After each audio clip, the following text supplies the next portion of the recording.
Hello hi नमस्कार। Sunita home kitchen को स्वागत। मो चैनल रे जदि नुआ लाइक शेयर सब्सक्राइब निहाती करिवे। आजिर रेसिपी दही एग तरकारी। एथिरे मु डजन अंडा नहींची आउ दुईटा आलू को नहींची। ढेरे 2 ग्लास पानी देई आमे अंडा आउ आलू को सिझेई नबा। भल से सिझिबा पई आमे सेई पानी रे बुड़ेई की रखिबा आलू। आलू भल भाबरे सिझिबा पई आमे लूण एठी ऐड करिबा। 10 रु 15 मिनिट पर्यंत आमे कुक हवा को दबा। एठी सबु अंडा सिझि जाईची। चोपा छड़ेई नेची सबु अंडा को। हळदी पाउडर पकई आमे भाजी नबा। बहुत भल कलर आसी थाए। अंडा को बेसी हार्ड करी भाजीबानी, हल्का भाजीबा। बहुत हार्ड करी भाजिले अंडा खाइबा को भल लागेनी। नॉर्मल भाजी करी रखिबा। तो ब्राउन कलर ही आसिलानी आमे प्लेट को काढ़ी नबा सबतक अंडा। हल्दी पाउडर पकई की आमे भाजिला परे बहुत सुंदर देखा जाउची। सेई कढ़ाई रे ऑयल अछि। आमे आलू को भी सेई प्रोसेस रे आमे भाजी नबा ब्राउन कलर हला पर्यंत। सेई कढ़ाई रे बळी जाईथिबा तेल रे आमे पकई नबा जीरा तेजपत्र और पियाज को भल भाबरे आमे फ्राई करी नबा। ब्राउन कलर हला पर्यंत आमे पियाज को भाजी नबा। गैस को सिम करी आमे पियाज को भाजी हबा को छाड़ी देबा।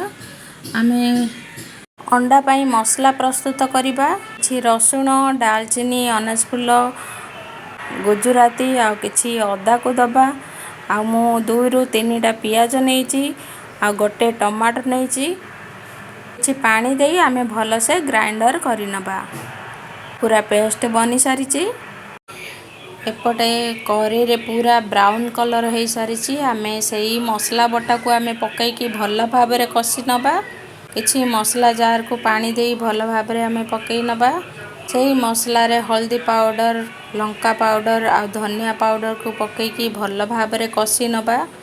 तेल बाहरी आसिला पर्यंत कसीबा। सेई तेल रे जेते आमे मसला को कसीबा तार कंचा बास्ना दूरे ही जिवो आ तार भल स्मेल गोटे बढ़िया से आसी जिवो।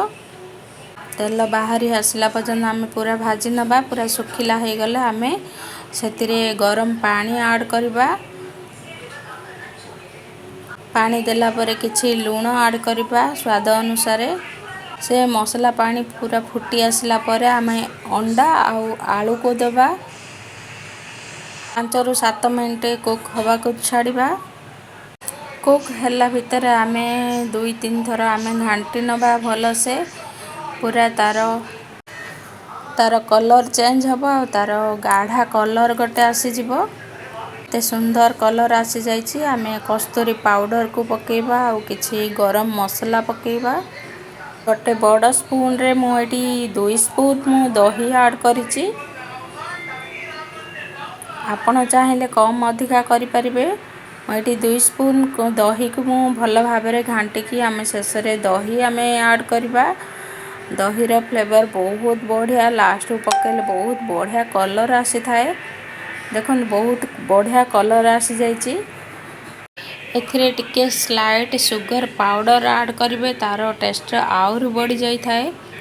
दही सुगर ऐड कला परे आमे 5 मिनिट पूरा कुक हबा को छाड़ी देबा।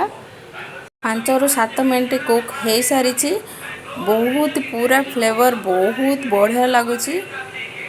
आपण माने मो स्टाइल रे बनांतु आपण को बहुत टेस्टी लागिवो। आपण माने मो चैनल रे जदि नुआ आचंदी आपण माने लाइक शेयर सब्सक्राइब निश्चय करिवे। देखिबा को बहुत सुंदर देखा जाउची। आकु भात सहित रुटी पूरी परोटा सहित बहुत टेस्टी लागि थाए। मो स्टाइल रे बनांतु खांतु सुस्त रुहंतु।